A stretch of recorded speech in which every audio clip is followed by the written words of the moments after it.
Khusus satu rancangan peraturan daerah DPRD Bali melakukan rapat dengar pendapat dalam rangka penyempurnaan rancangan peraturan daerah tentang perubahan atas Perda Nomor 3 Tahun 1992 tentang bahasa, aksara dan juga sastra Bali.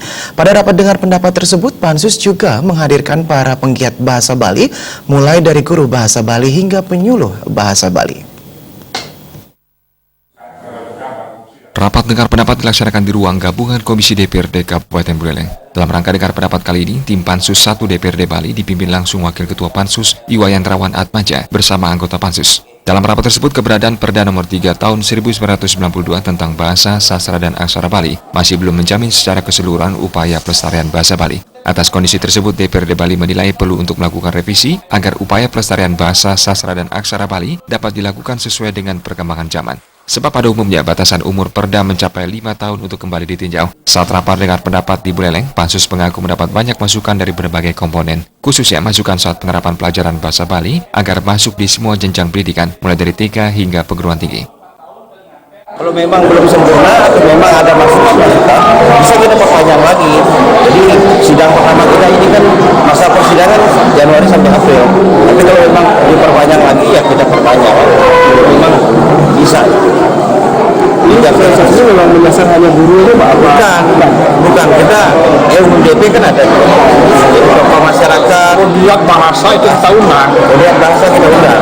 Ini kita serap di aspirasi di masyarakat. Nanti kalau kita pusat pembahasan itu kita dengan akademisi, profesor kita undang. Yang mau nonjol di sini ini kan terkait masalah pembinaan. Bagaimana bahasa Bali itu kita itu bisa diterapkan di tingkat TK, SD, SMP, dengan pendidikan sampai ke perguruan tinggi. Itu. Nah, kami untuk perguruan tinggi itu kembali kepada masing-masing universitas apa-apa masukan. Karena ini adalah kewenangan daripada universitas masing-masing.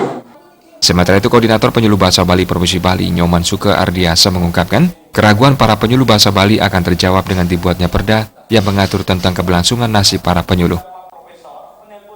Memang sudah masuk. Kebetulan ini kan rancangan perda ini kan teman-teman yang di aliansi yang mengusulkan, membuatkan draft dan hasilnya itu. Dan tiang kan ketemu di 12 perda. Di Indonesia ini kan ada 12 perda yang menyangkut bahasa daerah, tetapi tidak khusus memang tidak ada.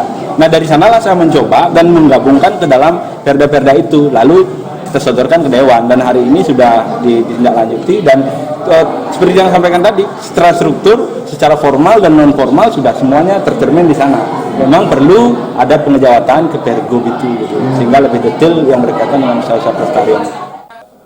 Pansus 1 sendiri nantinya akan keliling di 9 kabupaten kota di Bali. Tujuannya untuk melakukan penyempurnaan ramperda perubahan perda yang sudah berumur 26 tahun. Komang Yuda, Bali TV.